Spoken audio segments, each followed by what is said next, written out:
Hello at welcome sa Cloudy Movie Recap. Ang pelikulang ikukwento natin ngayon ay ang I Waju. Bago tayo magsimula ay maaari lamang mag-iwan ng subscribe, like and share. Halina't simulan na natin. Nagsisimula ang palabas sa batang babaeng nagngangalang Tora, habang nilalakbay niya ang madilim na kalsada sakay sa kanyang skate. Biglang huminto ang dalawang sasakyan sa kanyang harapan at lumabas ang apat na tao upang dukutin siya. Sa sandaling ito ang alaga niyang butiki na tinatawag na Oten ay ginamit ang device na naglalabas ng shield upang protektahan si Tora. Nilabanan ng butiki ang apat gamit ang abilidad nito, hanggang sa maglabas ng sandata ang dalawang tao. Dahil dito ginamit ng butiki ang pagbabago nito ng anyo. Ngunit habang ginagawa ito, nagkaroon ng problema sa system ng butiki, at dito na napagtanto ni Tonda na isang engineer, na may mali sa kanyang prototype. Ang minimithi niya sa buhay ay makagawa ng teknolohiya upang protektahan ang mga tao, dahil ang kanilang bansa ay lubhang lumalala ang panganib, at ito ang kanyang anak na si Tora. Dahil sa matagumpay na trabaho ni Tonda, naging maayos ang buhay ng anak niya sa mansyon sa Island Paradise. Sa umagang ito ginising siya ng robot na kasambahay at sabay silang naghahanda ng cupcake para sa ika-10 kaarawan niya. Kinumbinsi ni Tora si Mr. D na sasama siya sa airport upang sunduin ang ama niya. Nang makarating na sila sa airport, nagtataka si Tonda kung bakit si Tora ay mag-isa na naroroon, dahil masyadong mapanganib para sa kanya ang mag-isa, kaya pinangaralan niya si Tora. Ngunit sa sandaling umalis na sila, isang lalaki na nagngangalang Bode ang nakamasid na naghihintay sa magama. Habang sila ay papauwi, narinig nila ang balita mula sa radyo ang pagdukot sa isa pang bata. Dito na naiintindihan ni Tora kung bakit ayaw ng kanyang ama na maglakad siya ng mag-isa. Kaya nangako siya na hindi na niya muling gagawin iyon. Nang makauwi na sila, agad na kinuha ni Tora ang inihanda niyang cupcakes at pinakita sa kanyang ama, ngunit wala siyang panahon para ipagdiwang ang kaarawan ni Tora dahil sa kanyang trabaho. Nalungkot si Tora at naglakad-lakad sa kanilang hardin hanggang sa makita niya ang kaibigan niyang si Cole at nakipagkwentuhan siya ng sandali at naging masaya siya dahil naaalala nito ang kaarawan niya. Samantala, patuloy na inaayos ni Tonda ang system ng kanyang proyekto. Ngunit marami pang dapat gawin kay Oten. Maya-maya ay nakatanggap siya ng tawag mula sa kanyang boss, na kailangan na niyang matapos ang proyekto sa lalong madaling panahon, at kailangan niyang itest ito bago ito ipresente sa committee. Ibinigay ni Tonda si Oten sa kanyang anak dahil alam niyang gusto niyang magkaroon ng alaga, at sinabi na kailangan niyang alagaan ito. Isang batang Bode ang nagtatrabaho kasama ang ina niya sa isang mayamang pamilya. Pinalayas sila ng kanilang amo dahil nahuli si Bode na nagnakaw ng pera. Nakikita niya na hindi patas ang buhay sa kanilang bansa habang kakauntin lamang ang mayaman at mas marami ang lubog sa kahirapan. Kaya sa pagtanda niya nagsimula siyang mabuhay sa pangangikil ng pera sa mga mayayaman tao. Ang pangunahing gawain nila ay ang pagdukot sa mga batang mayayaman. Kapalit nito ang malaking halaga ng pera bilang ransom. Matapos ang matagumpay niyang misyon, ang sunod niyang target ay si Tora. Ang batang babae ay may matalik na kaibigan na si Cole at mas madalas niya itong makasama. Nakatanggap si Cole ng tawag mula sa tinatawag na happiness. Ngunit hindi niya ito sinagot. Inimbitahan siya ni Tora na samahan siyang maghapunan dahil abala ang ama niya sa trabaho. Samantala, nang madiskubre ni Bode na empleyado ng malaking kumpanya si Tonda, mas tumindi pa ang kanyang pagnanais na madukot si Tora. Bukod sa pera magkakaroon siya ng access sa mga billionaire na tao. Habang sila ay naghahapunan, dumating si Tonda na galit dahil isa sa kanyang tauhan ay kumakain kasama ang kanyang anak. Ipinagtanggol ni Tora si Cole, ngunit naniniwala si Tonda na sinasamantala ni Cole ang kabaitan ng anak niya, kaya inutusan niya si Cole na bumalik sa kanyang trabaho. Habang nasa bus stop si Cole at malakas ang ulan, sa paghinto ng bus ay bigla na lamang naging doble ang singil ng bayad sa pagsakay dahil lamang umuulan. Dahil sa kakulangan ng pera hindi siya nakasakay at naglakad na lamang siya. Sa sandaling ito nakatanggap muli siya ng tawag kay Bode at kailangan siyang makausap. Dito nga ay nakipagkita siya kay Bode kasama ang kanyang ina, at sinusubukan ng kanyang ina na humiram ng pera sa kriminal para sa pag-aaral ni Cole dahil pinapangarap niyang maging doktor, ngunit nais ni Bode na magtrabaho si Cole para sa kanya, ngunit hindi pumayag ang kanyang ina. Dito nga ay may malalang sakit ang ina ni Cole at ang kinikita niyang pera ay sakto lamang para sa kanilang pagkain at pangbayad sa inutang ng kanyang ina. Nakatanggap si Cole ng tawag kung saan ay dali-dali siyang umalis upang puntahan si Bode at magbayad ng kanilang utang. Ngunit hindi sapat ang ipon niya para pangbayad.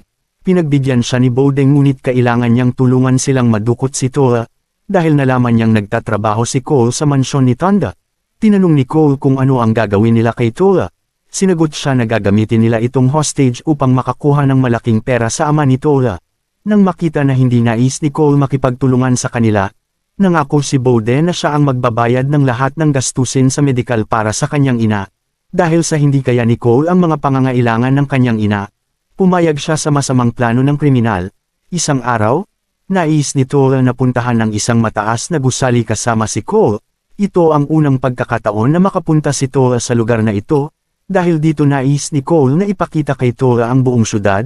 Sumakay sila sa taxi upang ihatid sila, ngunit palihim na sumusunod si Oten sa kanila upang bantayan si Tora. Pagkatapos nilang maglibot sa palengke, kumain sila sa restaurant at sinabi ni Tora kay Cole na ang araw na ito ang pinakamasaya para sa kanya, dahil dito napagtanto ni Cole na mali ang kanyang desisyon sa pakikipag-ugnayan sa kriminal, kaya sinabi niya kay Tora na umalis na sila dito, ngunit hindi naiintindihan ni Tora ang nangyayari sa biglaang pagkatakot ni Cole. Sa sandaling patungo na sila sa kotse, nakasalubong nila ang tauhan ni Bode. Sinubukan ni Cole na protektahan si Tora sa kriminal at buti na lang ay nakamasid si Oten at dali-daling pinuntahan sila, ngunit naubos na ang baterya ni Oten at nagpadala ito ng signal ng babala kay Tonda bago ito tuluyang mag-shutdown. Samantala, pinipigilan pa rin ni Cole ang lalaki at sinabi kay Tora na umalis na siya. Nang malaman niyang dudukutin siya ay agad siyang tumakbo hanggang sa makarating siya sa dead end. Isang babae ang lumapit sa kanya na nais siyang tulungan, ngunit wala siyang ideya na ito ay si Happiness na isa sa tauhan ni Bode. Dito nga ay nakatanggap si Tonda ng tawag at nakita niya ang kanyang anak. Lumitaw ang hologram at ipinaalam sa kanya na dinukot nila si Tora.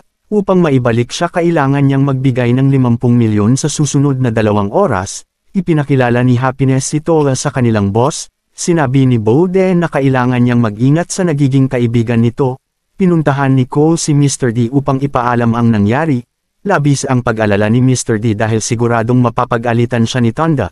Humingi ng tulong si Cole upang iligtas ang kanyang ina, at alam niyang sasaktan ni Bode ito upang parusahan siya. Samantala, si Oten ay nanatili pa rin na nakahiga sa kalsada at natagpuan siya ng isang bata. Nang hawakan siya ng bata, nagawang mag-charge ni Oten sa pamamagitan ng relo na suot nito. Nang mailigtas na nila Cole ang kanyang ina, sinabihan nito si Mr. D na dalhin ito sa ligtas na lugar. Nakipagkita si Tonda sa dating nitong kaibigan na pulis at humingi siya ng tulong rito. Ngunit tumanggi ito sa imbestigasyon dahil lumalapit lamang siya kapag kailangan niya ng tulong, kaya umalis na ito. Naghihintay si Tonda sa kanyang sasakyan dala ang ransom. Ngunit muling tumawag ang kriminal at humingi ng 250 milyon na ransom dahil sa paglapit nito sa pulis.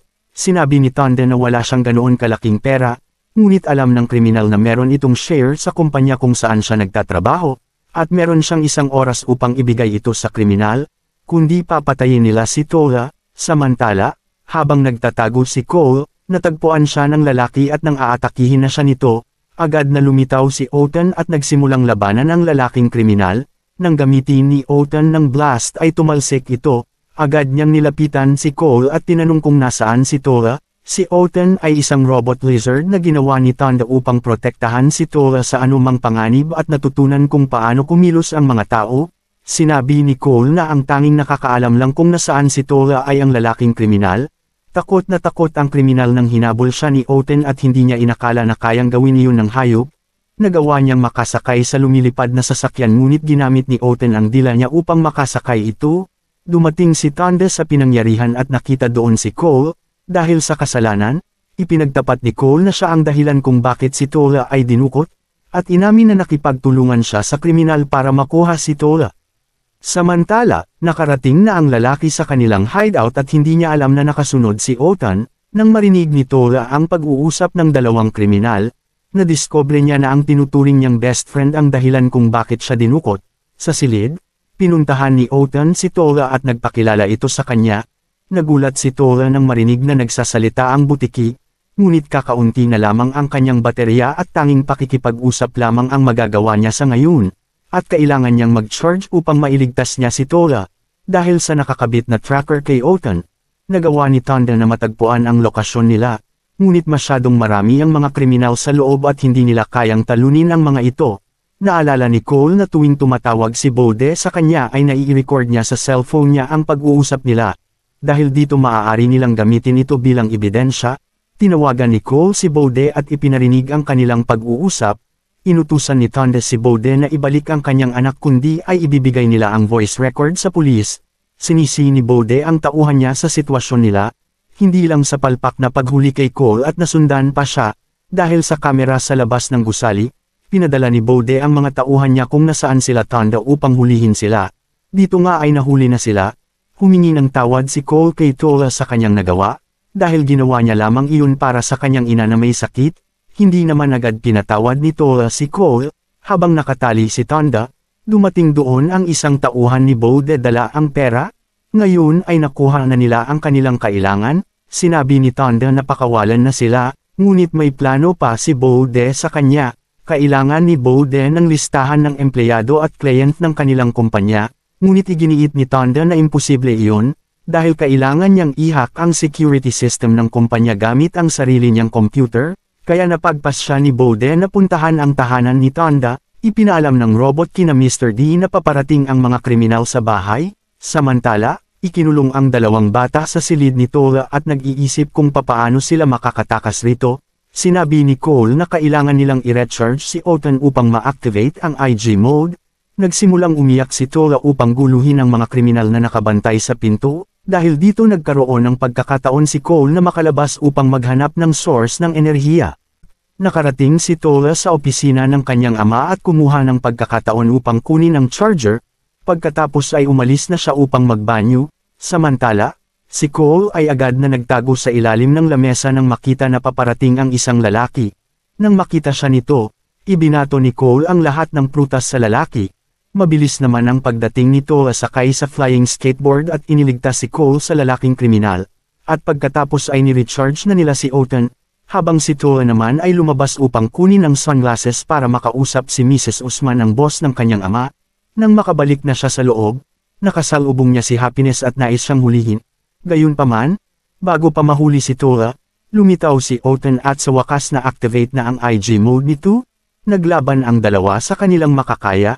Subalit masyadong malakas ang robot na si Otan para kay Happiness, kaya tinawag niya ang kasamahan niya upang tulungan siya. Inutusan ni Otan si Tola na umalis at magtago sa opisina. Naabutan nga ni Tola na sinaktan ni Bode ang kanyang ama, dahil nabigo siyang i-hack ang system ng kumpanya. Tinanong ni Tola si Bode kung bakit siya nangangikil sa mga tao. Nagawa ni Tola na may record ang pag-amin ni Bode gamit ang sunglasses. Sa tulong ni Mrs. Usman, naikalat ang video sa lahat ng social media at napanood ito ng lahat. Maya-maya ay dumating ang mga pulis at sinubukan ni Bode na tumakas. Ngunit nahuli siya ni Otan gamit ang kakayahan nito. Dito nga ay nahuli na si Bode ng mga pulis. At muling nakasama ni Cole ang kanyang ina. Humingi ng tawad si Tola sa kanyang ama at nangako na hindi na siya aalis nang walang permiso ng kanyang ama. Sinabi ni Tonda na tutulungan niya si Cole na matupad niya ang pangarap na maging doktor. Dito na nagtatapos ang pelikula. Salamat sa panunood hanggang sa susunod na video.